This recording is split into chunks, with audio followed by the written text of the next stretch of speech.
KL merupakan ibu negara dan pusat ekonomi negara dan sudah pasti syarat dengan pembangunan dan yang telah membawa kepada impak alam persekitaran. Jadi apa yang kita lihat sekarang ini melalui PKP dan MCO telah memberi petunjuk dan memberi hint kepada kita bahawa perubahan ke arah bandar rendah karbon boleh kita capai sebenarnya sekiranya pembangunan yang kita adakan, kita jalankan dibuat secara terkawal. Contohnya apa yang next slide. Okey, apa yang kita nampak melalui paparan surat-surat khabar dalam the star, temperature surface land surface temperature drops thanks to MCO. Suhu untuk Kuala Lumpur telah menurun sebanyak 10%. Ini akibat daripada pengawalan atau pengurangan aktiviti yang dijalankan di bandar menyebabkan sungai kita bersih, udara bersih dan seterusnya persekitaran kita lebih berkualiti. Okay, next slide. Okay, Plan Induk Masyarakat Rendah Karbon atau Kuala Lumpur Low Carbon Society Blueprint 2030 merupakan satu platform untuk kita menggariskan dasar-dasar atau polisi ke arah mitigasi perubahan iklim dengan tagline 70% 70 menjelang 30 bermaksud kita ingin mengurangkan 70% reduction by KDNK menjelang 2030. Next slide. Next slide. Okey, kenapa ke arah rendah karbon ini adalah selaras dengan komitmen negara daripada Kerajaan Persekutuan di dalam COP15 dan juga COP21 pada tahun 2009 dan 2015. Next slide. Dan objektif low carbon seperti kajian-kajian itu untuk mengkaji dasar, menanda aras dan seterusnya membangunkan plan hala tuju untuk jangka masa yang tertentu. Next slide. Dan dari segi penanda arasan, kajian ini telah membuat penanda arasan kepada banyak bandar dan apa yang kita lihat untuk London contohnya pengurangan 60% reduction of carbon emission pada tahun 2025. Begitu juga dengan New York 80 reduction pada tahun 2050 dan yang menariknya Copenhagen dan Melbourne mengurangkan 100% reduction pada tahun 2025 dan pada tahun Melbourne pada tahun 2020 dan Malaysia mengurangkan untuk Kuala Lumpur mengurangkan 70% pada tahun 2030. Okay, next slide. Dari segi konsep bandar rendah karbon, apa yang ditekankan di sini ialah untuk mempunyai masyarakat yang mengambil tindakan, masyarakat yang membuat sumbangan, masyarakat yang mengamalkan daya hidup, cekap tenaga dan masyarakat yang menerima pakai penggunaan dan tingkah laku yang konsisten. Jadi konsep. Next slide. Next slide. Next slide. Okay. Okay, ini berkaitan dari segi low carbon society dalam konteks nasional dan juga peringkat nasional tempatan yang mengambil kira spatial dan non-spatial aspek. Next slide. Dan mengambil kira sustainable development goal. Next slide. Okey, dari segi senario sosioekonomi Kuala Lumpur, saya ingin memberi sedikit maklumat segi data bahawa populasi Kuala Lumpur pada tahun 2010 ialah 1.6 juta dan kita mengunjurkan mempunyai 2.49 juta pada tahun 2030. Dan dari segi KDNK pada tahun 2010 ialah 84 juta dan meningkat kepada 399 juta. Dan kalau dibandingkan dengan nasional, 15% adalah datangnya daripada KDNK Kuala Lumpur ya. Dan okey, next slide. Okey, ini okey, di sini kesilapan. Sebenarnya ini adalah permintaan GHG mengikut sektor. Pelepasan GHG pada tahun 2010 ialah 5.5 ribu kiloton karbon, meningkat kepada 15,000 kiloton karbon, ikulah setara seandainya kita membuat program secara BAU atau business as usual, tetapi seandainya kita mengamalkan countermeasures, figure ini berkurangan kepada 9,800 kiloton equal, dan sektor permintaan datangnya daripada pengangkutan penumpang dan juga komersial. Okay, next slide. Dari segi pelepasan GHG juga kita lihat bahawa pelepasan datangnya daripada sektor pengangkutan dan juga komersial sama dengan permintaan, dan dilihat peningkatan bertambah sebanyak 232% daripada tahun 20 kepada 2030, dan seandainya adanya countermeasures, yes, kita dapat mengurangkan sebanyak 57%. Okay, next slide. Okay, dari sini saya nak cerita tentang intensiti pelepasan GHG untuk KDNK. Okay, dari segi tahun 2010 iaitu kita tengok ialah 0.30%, dan juga akan berkurangan kepada 2030 sebanyak 0.2, ya, dari segi intensity. Dan seandainya kita lihat kepada pengurangan intensity, berlakunya pengurangan sebanyak 70% pada tahun 2030 seandainya kita melakukan countermeasures. Okay, next slide. Okey, ke arah mencapai 70 menjelang 30, 2030, kita mempunyai tindakan sebanyak 10 tindakan, dan kita ada tindakan langkah, dan yang paling penting ialah tentang program. Kita ada 245 program untuk menjadi sebuah bandar rendah karbon. Okay, next slide. Okey, tindakan yang saya katakan 10 tadi ialah pertumbuhan hijau, struktur ruang cekap tenaga, yang ketiganya mobiliti hijau, yang keempatnya sistem tenaga mampan, yang kelimanya penyertaan komuniti dan gaya hidup hijau, yang keenamnya bangunan hijau rendah karbon, ketujuhnya rangkaian hijau biru, pengurusan sisa mampan, yang kesembilannya pengurusan mampan air dan air buangan, dan yang terakhirnya ialah tentang tadbir urus bandar hijau. Ya, keseluruhannya ada 245%. Okay, next slide. Dan dari segi statusnya, kita telah melaksanakan sebanyak 42% program, dan 41 program sedang dilaksanakan, dan program baru yang masih dalam peringkat perancangan sebanyak 17%. Okay, next slide. Okay, saya pergi ke satu persatu tindakan, ya. Okey, tindakan pertama ialah tentang pertumbuhan hijau tadi, yang mana untuk menghasilkan bandar rendah karbon, kita telah menjalankan prosedur dan proses perkhidmatan hijau, yang mana kita adanya KLIS untuk permohonan perancangan untuk projek-projek yang sederhana, dan juga kita ada juga sistem dibagi MOBIS, yang mana kita boleh membuat semakan di dalam talian di segi compound traffic, cukai taksiran, memperbarui lesen juga kita secara boleh buat secara online dan navigasi, dan juga membuat panggilan terus ke hotline. Okay, next slide. Next slide. Okay, dari segi kapasiti ke arah rendah karbon, yes, KBKL mempunyai KLRTC ataupun kita panggil Kuala Lumpur Regional Training Center, yang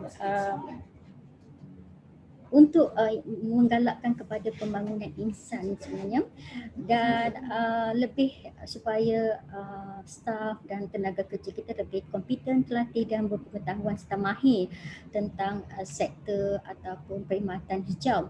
Dan menerusi program latihan ini, kita telah membuat program latihan semula, pre-training, upskilling, melatih pekerja, reskilling, dan juga tindak balas yang fleksibel, contoh bagi aspek cross skilling. Okey. Dan untuk tindakan kedua, saya pergi ke tindakan kedua, next slide. Struktur ruang tenaga, cekap tenaga, yang mana di dalam tindakan ini menekankan kepada pola pertumbuhan dan pembangunan berorientasikan transit TOD, reka bentuk yang berorientasikan manusia dan juga kerjasama berterusan di antara perancang kepada ahli profesional, pemegang taruh dan juga dengan penduduk setempat. Okey, dari segi pola pertumbuhan ini, KL lebih mempromosikan kepada fungsi pengagihan fungsi bandar, yang mana di KL telah membahagikan fungsi kepada 3 peringkat, iaitu pusat bandaraya yang warna biru besar tu, pusat daerah dan juga pusat tempatan. Okey. Dan kita cuba mengelak daripada bandar berpusat ataupun monosentrik. Okey, fungsinya pola pertumbuhan ni adalah untuk menjana jorak perjalanan yang lebih singkat secara berselerak, dan juga menggalakkan peluang untuk penduduk berbasikal dan berjalan kaki mengamalkan cara hidup sihat. Okay, next slide. Dan ini adalah TOD melibatkan pembangunan di sekitar transit dan kebanyakan transit di Kuala Lumpur lebih kepada pembangunan yang berintensiti tinggi lah. Okay, next slide. Yang ketiga, program yang ketiga di bawah tindakan 1 adalah menggalakkan berjalan kaki dan menunggang basikal. Kita tengok daripada backlane semua kita telah upgrade, kita dah enhance mulai tanaman-tanaman dan juga mural yang menarik. Dan ini berdasarkan kepada laporan yang kita ada, iaitu Kuala Lumpur Pedestrian dan Cycling Master Plan 2019 hingga 2028. Okey, next slide. Okey, menjadikan ruang bandar sebagai ruang awam, yes, kita cuba mewujudkan dan mengaktifkan ruang-ruang bandar awam. Ruang-ruang bandar awam supaya residen lebih bergerak aktif dan menggunakan ruang-ruang secara bersama. Okay, next slide. Dan kita juga menggalakkan penanaman pokok di tepian jalan, keadaan persekitaran. Okay, next slide. Okey, saya pergi kepada tindakan ketiga. Saya masih ada lagi berapa lagi slide untuk tindakan, lagi 7 slide, kita berada 10 sebenarnya. Okey, tindakan 3 mobiliti hijau sebenarnya bercerita tentang penukaran mod pengangkutan persendirian kepada berjalan kaki atau berbasikal. Dan kita ada laluan khusus untuk laluan basikal dan berjalan kaki. Dan kita juga ada aktiviti berbasikal yang diadakan setiap 2 minggu sekali, menggantikan kenderaan persendirian. Dan juga di PKL sendiri telah menukarkan kegunaan diesel kepada biodiesel D10 melalui produk hasil minyak yang kita semula. Kita ada 50 unit kenderaan buat masa sekarang. Dan juga kita menambah baik keadaan dan prestasi aliran lalu lintas dengan adanya VMS atau Variable Message Signs untuk memaklumkan kepada pemandu terhadap perubahan atau corak lalu lintas, keadaan jalan raya, dan juga memberi pilihan kepada pengguna untuk merancang perjalanan. Okey, saya pergi yang tindakan yang keempat tentang sistem cadangan mampan, yang mana menekankan kepada operasi dan pengurusan penjanaan sumber tenaga, yang mana dari segi 4.1 ni, program pertama kita telah uh, menggunakan tenaga solar untuk beberapa bangunan kita. Dan yang ini kita lihat daripada gambar pertama, itu pondok pengawal. Kita juga guna untuk boat house dan pusat interpretasi ataupun visitor information center lah. Okay. Dan juga kita dari segi penambahbaikan sistem cekap tenaga, kita telah menukarkan lampu-lampu yang sedia ada kepada lampu LED, dan juga kita tukarkan di bangunan-bangunan seperti dewan-dewan, dewan serbaguna dan juga sepanjang jalan raya lah. Okay. Dan tindakan kelima, penyertaan komuniti dalam gaya hidup hijau. Yang saya tekan tadi bahawa untuk menjadi bandar rendah karbon, penyertaan komuniti perlu, dan kerjasama dan sokongan daripada komuniti amat diharapkan. Dan ini adalah tentang sebaran-sebaran maklumat melalui media massa, termasuk ada akhbar, media sosial, radio, KLFM dan sebagainya. Okey, penyertaan awam juga kita tekankan sini dalam mengandalkan penghijauan bandar melalui kebun-kebun bandar bersama komuniti, bersama pelajar sekolah, bersama dengan NGO dan institusi yang lain. Okay, next slide.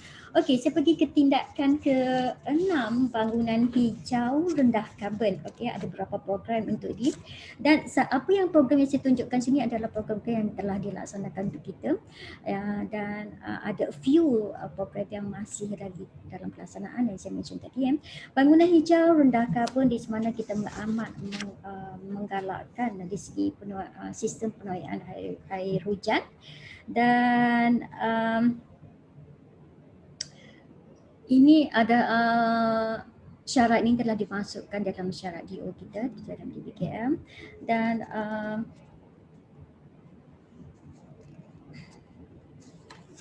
next slide.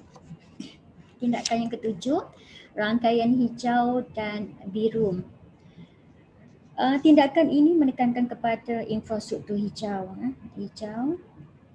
yang di mana tanah-tanah yang diliputi oleh tumbuhan, dan juga infrastruktur biru merupakan badan-badan air, sungai, tasik, kolam dan sebagainya.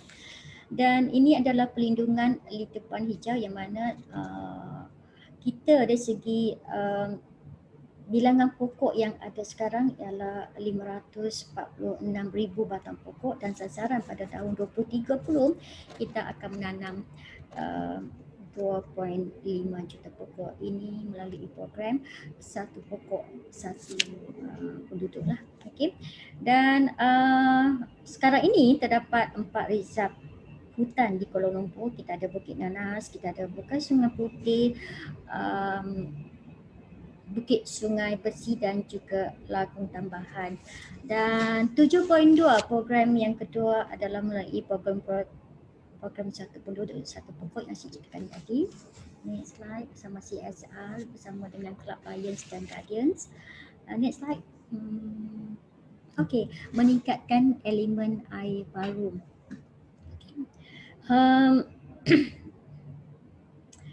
Air pancut, air dinding, water curtain merupakan alternatif untuk kita mempromosikan elemen air dalam bandar. Dan apa yang ketara sekarang, kalau datang ke Kuala Lumpur, kita ada projek River of Life yang mana projek ini melibatkan pengindahan sungai melalui penanaman pokok juga di sepanjang 10.7 km di sepanjang sungai yang berada di KL. Dan juga kita juga ada kan, kalau mungkin patah balik next slide, kita ada juga kan, ada juga taman-taman ataupun poket-poket park yang kita hasilkan untuk menghasilkan suasana nyaman, contohnya Taman Tun Perak dan juga Taman Tasik Permaisuri dan projek yang terbesar yang kita lihat. Okay, next slide. Mewujudkan linear parks. Okay, Linear park adalah untuk koridor hijau yang menghubungkan antara satu kawasan atau satu poket park antara satu park, dan ini membantu sebenarnya adalah untuk meningkatkan karbon, meningkatkan oksigen kepada kita serta mengurangkan ini juga menggalakkan aktiviti beriadah secara aktif dan juga menyumbang kebaikan kesihatan, membolehkan resident bergerak aktif, berrekreasi secara aktif. Dan kita pergi kepada tindakan 8 pengurusan sisa mampan. Ini melihat kepada sumber semula jadi, memelihara sumber jadi, mencegah pelepasan gas GHG dan juga mengurangkan sisa ke tapak dan mempromosikan sisa sumber. Ini program Waste to Wealth kita adakan bersama Tabung Haji KKM dan juga dengan AKPK yang telah kita jalankan bersama dengan mereka. Next slide. Dan ini adalah aktiviti upscaling oleh community yang mana kita mempunyai banner yang banyak atau banti yang banyak di KL. Dan banner-banner itu kita guna semula untuk hasilkan bag, hasilkan file dan juga tekstil, jeans pun kita hasilkan bag yang menarik dan berkualiti, inovatif idea daripada komuniti sendiri. Dan next slide, tindakan 9. Okey, kita ada lebih satu tindakan. Tindakan 9 dari segi pengurusan mampan air dan air buangan. Tindakan pengurusan mampan air dan air buangan agak melibatkan program-program yang besar dan melibatkan pelibatan daripada agensi luar. Jadi tindakan 9 ni majoriti daripada program ini masih dalam peringkat perancangan. Okey, mungkin tak ada slide kot saya tunjuk. Okey, saya pergi ke tindakan yang ke-10, tindakan yang akhir tapi urus bandar hijau. Okey, sebagai pihak berkuasa tempatan untuk Kuala Lumpur mempunyai pengaruh yang tinggi untuk mengawal pelepasan gas hijau, gas rumah hijau, dan tujuannya adalah untuk mempromosikan kecekapan dan pengurusan tenaga dari segi pengangkutan, dari segi perancangan guna tanah dan juga pengurusan sisa sendirilah. Okey, ini adalah antara persefahaman MOU kita tangani bersama TMB. Okey, TMB. Dan juga kita adakan kerjasama dengan komuniti dan NGO, contohnya untuk program Sungai Bonus Fund Cycle dan juga Bonus Fund Walk for a River. Okey, ini ada program dia. Dan ini untuk pengurusan di bilik mesyuarat sendiri di PKL telah melarang untuk menggunakan barangan plastik, malah digantikan dengan botol plastik, digantikan dengan bekas-bekas kaca lah. Okey. Okey, saya pergi ke bahagian rumusan. Okey. Sebenarnya komitmen dari semua pihak adalah diperlukan untuk mencapai program-program yang telah digariskan di dalam Kuala Lumpur Low Carbon Society Blueprint. Ada 245 tadi. Dan kita telah mengambil langkah komprehensif dan transformasi cara hidup. Yes, kita perlu berubah untuk cara hidup yang lama kepada yang baru. Dan yang terakhirnya pencapaian pengurangan intensiti GHG sebanyak 43%. Untuk makluman sekarang kepada tahun 2020 kita dah mencapai 43%, dan untuk mencapai 70% reduction kita masih ada lagi 10 tahun dan insya-Allah kita akan terus berusaha dan akan mengambil tindakan yang berterusan. Itu saja daripada di PKL. Terima kasih banyak-banyak dan alhamdulillah, terima kasih.